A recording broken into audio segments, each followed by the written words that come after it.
Aries, welcome to your Aries July 2021 tarot reading and forecast. It's great to see you. We have great fun here, don't we? I'm excited to be doing this for you and I look forward to it. And it's great to see you. I'm Nigel Saint James if you've just stopped by for the first time. And for the subscribers, great to see you again. My love and affection to you as always.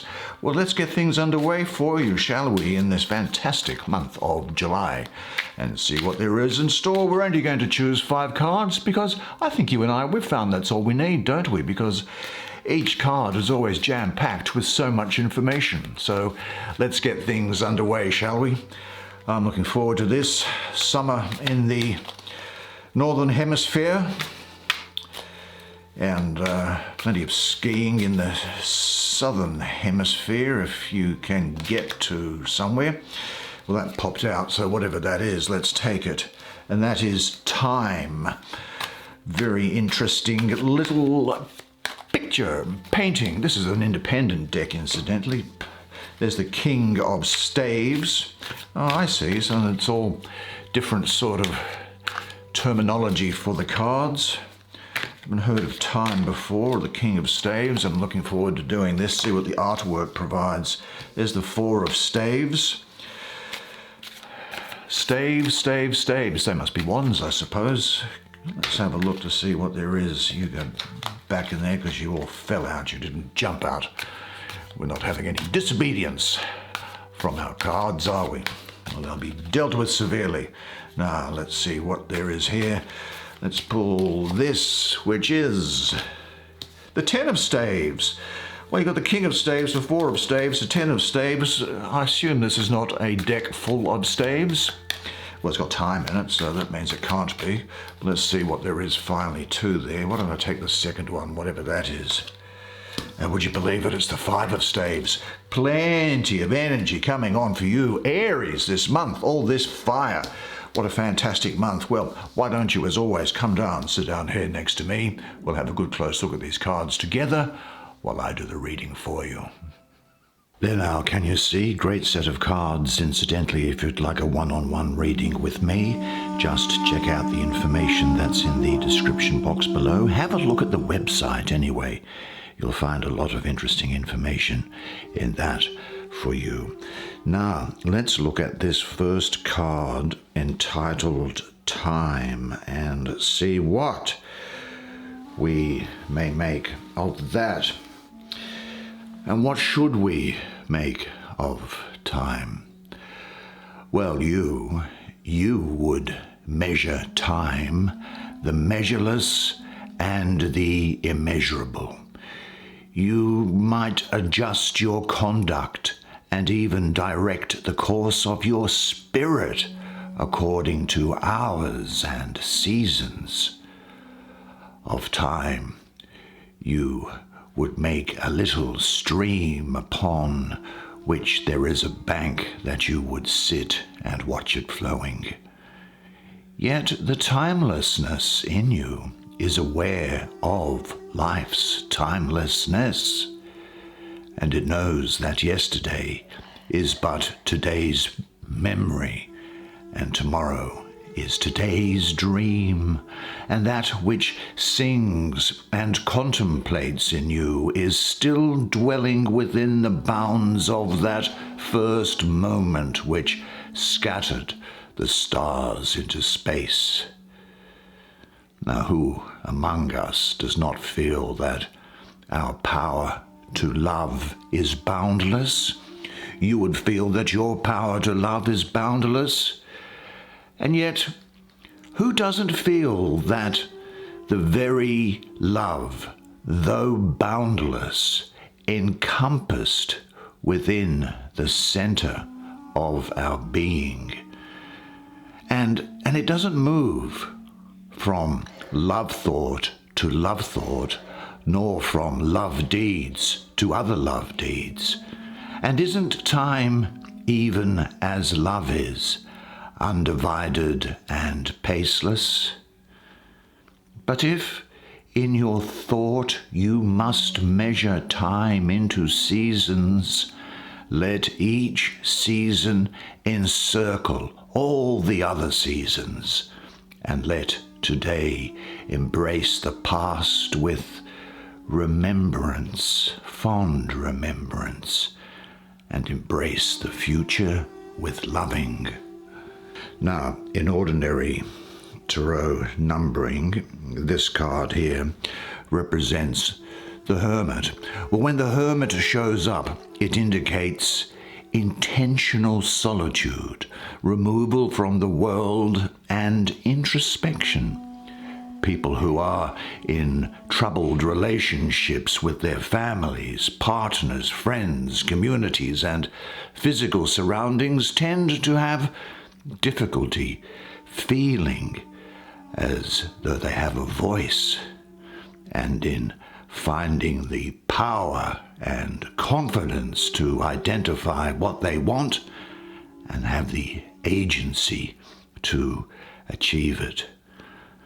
Separation and distance is required to retain a sense of identity and the sense of your own desires, opinions, and particular wisdom. Now, the old hermit here, Father Time, walks over the surface of his world without touching it. He's like an acrobat. He's not like an infirm cripple. He has the skill to see without interfering. Now, the sea may look opaque to you, but he sees clearly through it. And he learns from his observation. Now, the justice fish here, this little fish, looks playfully out of the water. The old man is, for the moment, beyond her reach, but her karmic power games will overtake him sooner or later. Isolation must end someday. Out of the grey sea grows the hermit's lantern, which illuminates the dark waters. The world will reveal itself, and the hermit knows this and is patient. The crescent moons in time represent the internal perspective of change. As the landscape of the interior changes, you feel that time passes. If you remain the same, the world leaves you behind. Now, the astrological influence around this card of that of Virgo, it's about finding your own light, going inward, completion, harvest, resting in your own center, and about patience. You may well become a mentor for someone because this is Mercury ruling Virgo. With Mercury exalted, I call him the prophet of the eternal, the makers of the voice of power. Mercury is about the intellect. And so, in addition to perhaps being a mentor for somebody else, you will have a love of learning, and there'll be something of an illumination from within, almost as if there is a divine inspiration, wisdom, and retirement. The hermit has set out in search of internal fulfillment, and he has found the light within. He is so fulfilled by the wealth of the inner realm that the external world appears colorless and unimportant. And when you repose in yourself, you have come home. There is no reason to chase after the deceptive light of that which is external and transitory. However, the journey inward also has its difficult and troublesome aspects. You need courage and trust in yourself in order to embark on this journey. For before you reach the sought-for light, you are led through apparently danger-filled realms of your own shadow. The transforming light of inner clarity will fill you bit by bit, all levels of your being. The hermit often is not revered by others and is rarely understood. He is an individual who hears a different drummer, not satisfied with the superficialities of the masses. The hermit only enters into those relationships which offer union of deeper levels. And if this is not possible, the hermit, frankly, prefers to stay alone. Well, I think that this is a time when you will not compromise your values. You either want a significant relationship or none at all. The need to complete things from the past is important for you. And you might find that you are quite gifted at manual work, trades, or artistic things, gardening, changing things around the house, or even beautifying yourself. You will become a good organizer, and I think that this is the Virgo aspect of it. But it's a time for looking after your body and sprucing up your surroundings. And if you are alone, accept your aloneness. Don't concern yourself with people who don't understand you, who would rather see you be part of the herd. And if you should meet a wise leader or teacher, then join her or join him. Have you any unresolved situations or relationships in your life? Make a list of all situations which you now wish to resolve or in some way bring to completion. Because whoever embarks upon the search for the internal light must not be encumbered by unresolved conflicts. You understand that, I hope. Accounts must be settled. But during this time, with the energy of this hermit, say to yourself, I enjoy the feeling of completion and resolution. I will not compromise that which is important to me. I enjoy my aloneness because I can stop being alone whenever I wish. Yes, he's a very wise old guy, I think. Father Time, the hermit, the 10 of staves. Let's have a look at this and see what it has to say for you this month. Now, this is, I think, I'm looking at the imagery on this, and this is quite a chaotic sort of imagery here. I see Saturn ruling the third decan of Sagittarius, you know, that 13th to the 22nd of December. Sagittarius wants to expand and express its optimism and its spiritual side. And Saturn can be all about restriction, and so it represses the expansive nature of Sagittarius. There's something more important about Saturn here, though, for me, for you, for this month, and it is that Saturn looks for results. It looks for things to be sorted out on the material plane. It's like a teacher who doesn't prepare the student for the lesson, but just comes in and provides it to you. It's about very often bringing about upsets or changes into your material life. It's really not into the subconscious. Saturn wants to organize in its lowest form, I should say. Saturn wants to organize things on the material side, and it's to do with relationships in particular, or things to do with your standard of living. And so what we have here is that there is a Saturn restricting this expansive nature of Sagittarius. Well, what we also have here is that there is this feeling of repression, I have to say. Maybe energy being held back, parting, isolation. There's some aggression coming around you during this period. Now, you may feel that you are being overburdened or that you are taking on too much, feeling the pressure that you have no control over circumstances, perhaps, is something which is causing you. But I think you have a lot more control over those circumstances than you give yourself credit for. It may even be that you are a victim of your own success. Sagittarius is spiritual as well, swift, light, elusive, and luminous.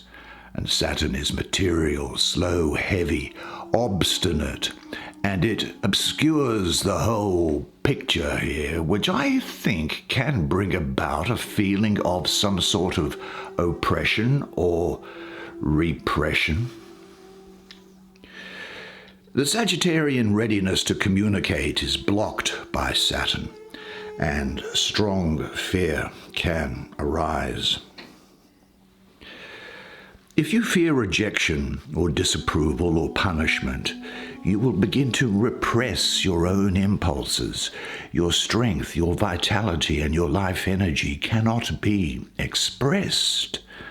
Repressed, these energies turn into irritation, rage, and sometimes maybe even violence. Now, if this aggression finds no external outlet, you may turn it inward on yourself. So be careful about this. This may be coming here as a warning rather than a sentence, you know. Because it could that repression could express itself as self-denigration or depression in all of its aspects, up to and including illness. This card really for you is an invitation. Recognize and end your repression and restriction of your own life impulses. This is a step towards taking responsibility for yourself and freeing yourself from unjustifiable and in inverted commas, moral, close inverted commas, restrictions and limitations. It's as if your will to do something is blocked, and no matter how hard you try, you can't achieve it. Frustration, anger, and irritability can become present. And of course, it can be suppressed within you. You can begin to lose faith in yourself and your ability to get what you want. Be sure this is in line there. There we go. Now, sometimes I've got to say this can represent, particularly in this position, an actual person putting someone down and dominating their spirit. And God forbid there should be anybody trying to do that to you, Aries, of all people. You are the champion of the zodiac. Now, whether you are consciously repressing yourself or not, recognize that there is much more which you would like to express, to experience, to enjoy and celebrate. Dare should be your motto. Now, there are some things, I think, that you have always wanted to say to certain people. What are those things and who are those people? You can, for the time being, just for yourself, express those things right now. And say to yourself, I have the right to follow my feelings and my life impulses. Well, seeing as we're on the staves suit, let's stick with it, shall we? And what happened there? There we go. And look at the king. I think there's a 4 there. Isn't this interesting? You've got a good line of energy here. So it's going to be a very good month for you, a good fiery month, good fiery Aries energy around a lot of this. Let's have a look at this king, shall we? Now, what do you have to say to me, king? Well, the king is the very essence of power, and everything he does is an effort to explore the complex, beautiful, terrifying power dynamics between himself and the world. He is a dancer and a warrior, a lover, a spy, a murderer, a thief, a beneficiary, a father, a leader, and a saboteur. Never content with his inner world, his life is constructed to receive a constant flow of information, which this information can build a great deal for the king. He is intensely idealistic and has developed a coherent, complex worldview for himself. He may at times be cruel, controlling, kind, self-negating, bigoted, and dogmatic, but as his aim is for self-understanding rather than superiority or competition, his cruelty is never kind of set in stone. It's never institutionalized. His way of thinking is never insidious. His control is never manipulative. He retains the sense of himself above all things and never makes the mistake of conflating those around him with his own desires. Now, for me, he is the Lord of flames and lightning. And around him, I have a great deal of Sagittarius and also Scorpio. Yeah, really, that period from November the 13th through to about December the 12th, he's almost like 2/3 Sagittarius, so there's swiftness about him. And he's hard to pin down and interested in travel and philosophy. Now, his moral qualities, in addition to which I have already mentioned, are those of activity, generosity. He can be very impetuous. This could be the Sagittarius or Scorpio around that's there, and this could also be someone with a rising sign in those things. He's someone who has a great deal of pride. He's swift in an unpredictable way and can be quite fierce. Now, what this is saying to me is that there could well be startling, unusual, or revolutionary things going on in events around you during this time. But you should remain cool, collected, resolute, and energetic. Be careful of the actions you take. Nothing that isn't well thought out. But go forward with an alert confidence in your ability. Because I see this as a time where you will be energetic and ambitious, adventurous, determined, very charming and magnetic and hard to resist. So I think that you may well find that you are going to be very attractive to other people during this period. And make of that what you will. I'm sure you shall.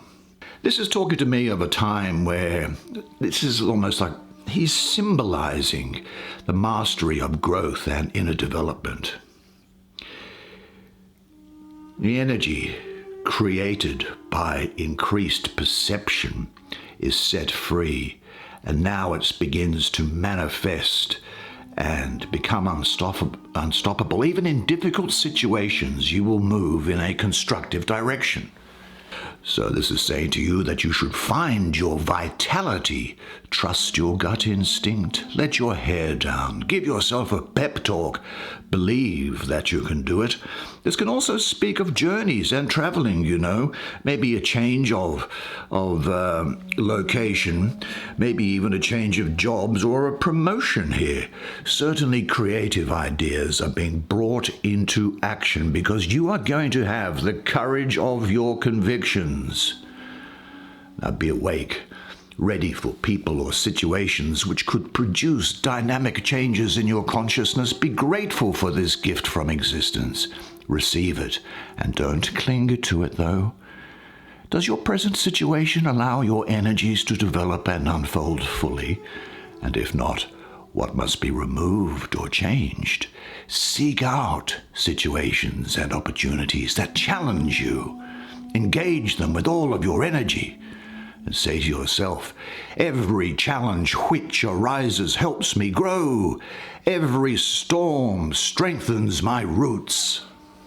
Let's have a look at this central card, which is the 4. Gee, all these staves cards here for you, all this fiery energy.